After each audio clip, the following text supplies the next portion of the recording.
Welcome to ട്രൈഡൂട്ട്. നമുക്ക് ഇന്നത്തെ ഗോൾഡിൻ്റെ പ്രൈസ് മൂവ്മെൻറ്റ് അനാലിസിസ് നോക്കാം. അതിനുവേണ്ടി എടുത്തിരിക്കുന്ന വൺ ഡേ ചാർട്ടാണ്. ഗോൾഡിനെ സംബന്ധിച്ചിടത്തോളം ഇന്നലെ ഓൾ ടൈം ഹൈനെ ബ്രേക്ക് ചെയ്ത് അതിൻ്റെ മുകളിലാണ് ഇന്ന് മാർക്കറ്റ് ഓപ്പൺ ചെയ്തിരിക്കുന്നത്, അല്ലെങ്കിൽ മാർക്കറ്റ് അതിൻ്റെ മുകളിലാണ് ഇപ്പോൾ ട്രേഡ് ചെയ്തുകൊണ്ടിരിക്കുന്നത്. ഇന്നലത്തെ അല്ലെങ്കിൽ ഓൾ ടൈം ഹൈയിനെ, പ്രീവിയസ് ഓൾ ടൈം ഹൈയിനെ ഒരു സപ്പോർട്ടായിട്ട് മാർക്ക് ചെയ്തിട്ടിട്ടുണ്ട്. ഇവിടെയാണ് മാർക്ക് ചെയ്തിട്ടിരിക്കുന്നത്. അതിൻ്റെ തൊട്ട് താഴെ ഈ ഒരു ഹൈനെ ബ്രേക്ക് ചെയ്തിട്ടാണ് മാർക്കറ്റ് മുകളിലോട്ട് പോയിരിക്കുന്നത്. അതിനെയും സപ്പോർട്ടായിട്ട് മാർക്ക് ചെയ്തിട്ടുണ്ട്. പിന്നെ ഇവിടെ ഒരു സപ്പോർട്ട് സോണായിട്ട് മാർക്ക് ചെയ്തിട്ടുണ്ട്. അതിനൊരു കാരണം എന്ന് വെച്ചാൽ മാർക്കറ്റ് ഇവിടെ കുറച്ച് ദിവസങ്ങളായിട്ട് നിന്നൊന്ന് പ്ലേ ചെയ്തിട്ടാണ് ഇന്നലെ ക്യാൻഡിൽ ഒന്ന് മുകളിലോട്ട് പോയത്. അപ്പോൾ ആ ഒരു ഏരിയനെ സപ്പോർട്ട് സോണായിട്ട് മാർക്ക് ചെയ്തിട്ടുണ്ട്. ഇത്രയാണ് നമുക്ക് മാർക്ക് ചെയ്ത് ഇടാൻ പറ്റുള്ളൂ. ഇനി മാർക്കറ്റ് മുകളിലോട്ട് പോകുന്നതിന് റെസിസ്റ്റൻസോ മറ്റു കാര്യങ്ങളോ ഇല്ല. എവിടെ വരെ പോകും അല്ലെങ്കിൽ എവിടെ നിന്ന് റെസിസ്റ്റൻസ് എടുത്ത് താഴേക്ക് വരും എന്നൊന്നും നമുക്ക് അറിയില്ല. അപ്പോൾ അതുകൊണ്ട് റെസിസ്റ്റൻസിനെ ഇപ്പോൾ മാർക്ക് ചെയ്യുന്നില്ല. ഇനി നമുക്ക് ഇന്ന് പ്രധാനപ്പെട്ട എന്തെങ്കിലും ന്യൂസുകളുണ്ടോ എന്ന് നോക്കിയതിന് ശേഷം വീണ്ടും ചാർട്ടിലോട്ട് വരാം.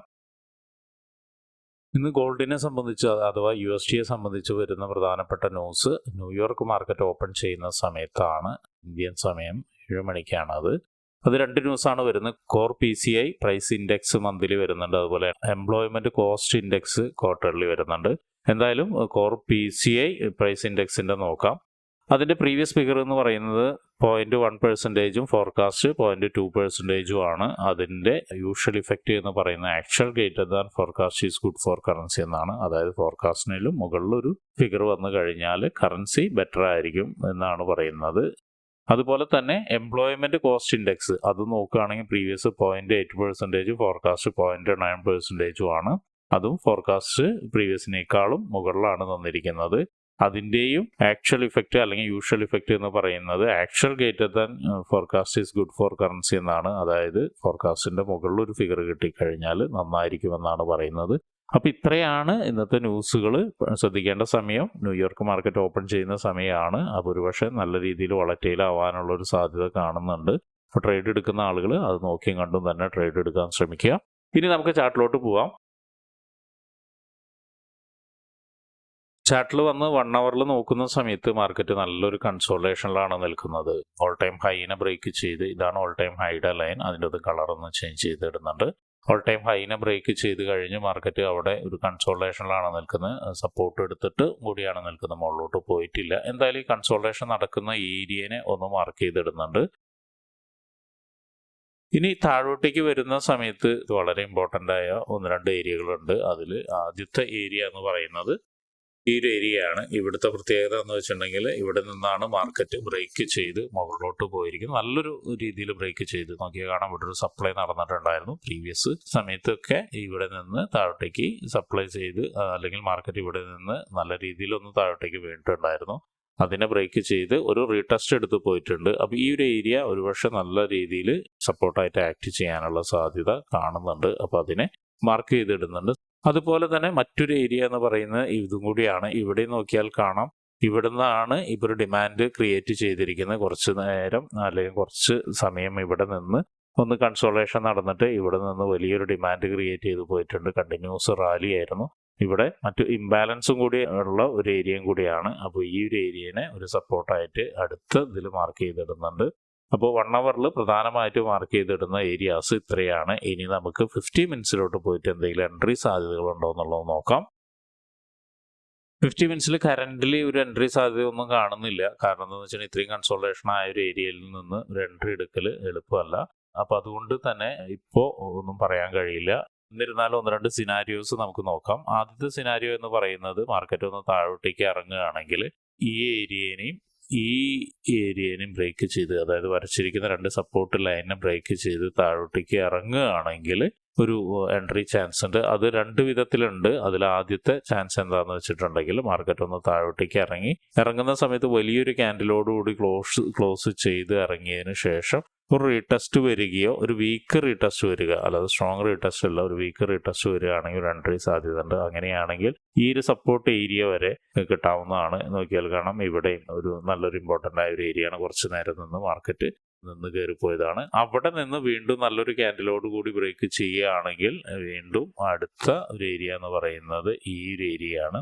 ഈ ഏരിയയിൽ നിന്ന് ഒരു നല്ലൊരു സപ്പോർട്ട് കിട്ടുകയാണെങ്കിൽ, അതായത് വളരെ സ്ട്രോങ് ആയിട്ടുള്ളൊരു സപ്പോർട്ട് കിട്ടുകയാണെങ്കിൽ മാർക്കറ്റ് വീണ്ടും മുകളിലോട്ട് തന്നെ സഞ്ചരിക്കും.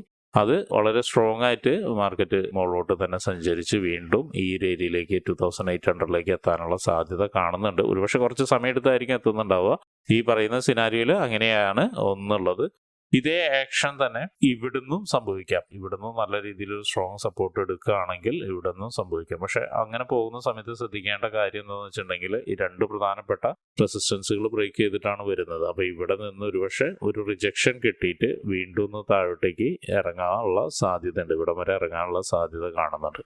ഇത്രയാണ് ഒരു സിനാരിയോ. ഇനി മറ്റൊരു സിനാരിയോ എന്ന് പറയുന്നത് മാർക്കറ്റ് ഒന്ന് താഴോട്ടേക്ക് ഇറങ്ങി, ഇപ്പൊ നേരത്തെ പറഞ്ഞ പോലെ തന്നെ ഈ രണ്ട് ഏരിയയിൽ നിന്ന് താഴോട്ടേക്ക് ഇറങ്ങി കഴിഞ്ഞിട്ട് അതേപോലെ തന്നെ വളരെ സ്ട്രോങ് ആയിട്ട് മുകളിലോട്ടൊരു പുഷ് വരികയാണ്. വന്നു കഴിഞ്ഞിട്ട് ഒന്ന് ചെറുതായിട്ടൊന്ന് താഴോട്ടേക്ക് റീടെസ്റ്റ്, ആ ഒരു പാറ്റേൺ റീടെസ്റ്റ് ചെയ്തിട്ട് മുകളിലോട്ട് പോവുകയാണെങ്കിൽ വീണ്ടും ഒരു ബൈ എൻട്രിക്കുള്ള സാധ്യത ഉണ്ട്. അവിടെ ശ്രദ്ധിക്കേണ്ട ഒരു കാര്യം എന്ന് വെച്ചിട്ടുണ്ടെങ്കിൽ അത്യാവശ്യം സ്ട്രോങ് ആയിട്ടുള്ള മൂവ്മെന്റ് ആയിരിക്കണം അത്.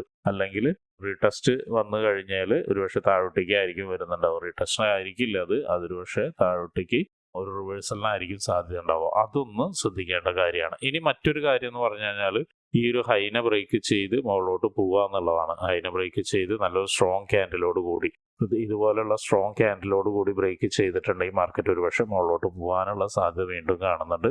നമുക്ക് കൃത്യമായി ഏരിയാസ് ഒന്നും അറിയില്ല, എങ്കിലും 2850 വരെയൊക്കെ ഏറെക്കുറെയൊക്കെ നമുക്ക് എക്സ്പെക്ട് ചെയ്യാം. അല്ലെങ്കിൽ അതിൻ്റെ ഇടയിലുള്ള 825 വരെയൊക്കെ എക്സ്പെക്ട് ചെയ്യാം എന്നാണ് വിശ്വസിക്കുന്നത്. ഇനി ബ്രേക്ക്ഔട്ടിൽ മറ്റൊരു കാര്യം കൂടി ഉണ്ട്. മാർക്കറ്റ് ഇങ്ങനെ ഒന്ന് ബ്രേക്ക്ഔട്ട് തന്നു, അതുപോലെ തന്നെ സഡൻ ആയിട്ട് താഴോട്ടേക്ക് ഇറങ്ങിയെന്ന് വെച്ചാൽ വളരെ സ്ട്രോങ് ക്യാൻഡിലോട് കൂടി, ഇവിടെ പറഞ്ഞ അതേ സിനാരിയോ തന്നെ ഒരു സ്ട്രോങ് ക്യാൻഡിലോട് കൂടി അല്ലെങ്കിൽ സ്ട്രോങ് പാറ്റേണോട് കൂടി താഴോട്ടേക്ക് ഇറങ്ങിക്കഴിഞ്ഞിട്ട് പിന്നെ ആ പാറ്റേണിലേക്ക് വരുന്ന റീടെസ്റ്റ് കിട്ടിക്കഴിഞ്ഞാൽ ചിലപ്പോൾ മാർക്കറ്റ് വീണ്ടും ഒന്ന് താഴോട്ടേക്ക് ഇറങ്ങാനുള്ള സാധ്യത ഉണ്ട്. അങ്ങനെ ഇറങ്ങുകയാണെങ്കിൽ വീണ്ടും ഈ ഒരു കൺസോൾട്ടേഷൻ്റെ ലോയെ എടുത്തിട്ട് പിന്നെ വീണ്ടും മുകളിലോട്ട് പോവാം. അതായത് രണ്ട് സൈഡും എടുത്തിട്ട് മാർക്കറ്റ് മുകളിലോട്ട് പോവാം. അങ്ങനെയും പോകാനുള്ള സാധ്യത കാണുന്നുണ്ട്. അപ്പോൾ അതും ഒന്ന് നോക്കേണ്ടതുണ്ട്. മൊത്തത്തിൽ പറഞ്ഞു കഴിഞ്ഞാൽ നല്ലൊരു കൺഫ്യൂഷൻ ഏരിയയിലാണ് നിൽക്കുന്നത്. അപ്പോൾ അതുകൊണ്ട് താഴോട്ടേക്കായാലും മുകളിലേക്കായാലും നല്ലൊരു രീതിയിൽ കൺഫർമേഷൻ എടുത്തതിന് ശേഷം മാത്രം ട്രേഡ് എടുക്കാൻ ശ്രമിക്കുക. അപ്പോൾ ഇത്രയാണ് എൻട്രി സിനാരിയോസ്. അതുപോലെ തന്നെ ഒരു പ്രൈസ് മൂവ്മെന്റിന് വരാനുള്ള സാധ്യതയും ഇത്രയാണ്. അപ്പോൾ ഇതെല്ലാം മനസ്സിലാക്കിയതിന് ശേഷം എൻട്രി എടുക്കാൻ ശ്രമിക്കുക. അപ്പോൾ ഇങ്ങനെയുള്ള കാര്യങ്ങളൊക്കെ നിങ്ങൾക്ക് പഠിക്കാൻ താല്പര്യമുണ്ടെങ്കിൽ ട്രേഡ് റൂട്ടുമായിട്ട് ബന്ധപ്പെടാം. അത് ഫ്രീ ആയിട്ട് ട്രേഡിങ്ങിന്റെ കാര്യങ്ങളൊക്കെ നിങ്ങൾക്ക് പഠിക്കാവുന്നതാണ്. അതിനു വേണ്ടിയിട്ട് ഈ വീഡിയോയുടെ ഡിസ്ക്രിപ്ഷനിൽ ഒരു ഗൂഗിൾ ഫോം കൊടുത്തിട്ടുണ്ട്. ആ ഗൂഗിൾ ഫോം കൃത്യമായി വായിച്ച് അതിലുള്ള കണ്ടീഷൻസ് ഒക്കെ ഓക്കെ ആണെങ്കിൽ മാത്രം ഫിൽ ചെയ്യുക. അതോടൊപ്പം തന്നെ ഡിസ്ക്രിപ്ഷനിലുള്ള വാട്സപ്പ് ചാനലിൽ നിങ്ങൾക്ക് ജോയിൻ ചെയ്യാവുന്നതാണ്. അവിടെ ട്രേഡ് റൂട്ടിന്റെ അപ്ഡേറ്റ്സ് ലഭിക്കുന്നതാണ്. അപ്പോൾ എല്ലാവർക്കും ഇന്നൊരു പ്രോഫിറ്റബിൾ ഡേ ആവട്ടെ എന്ന് ആശംസിക്കുന്നു.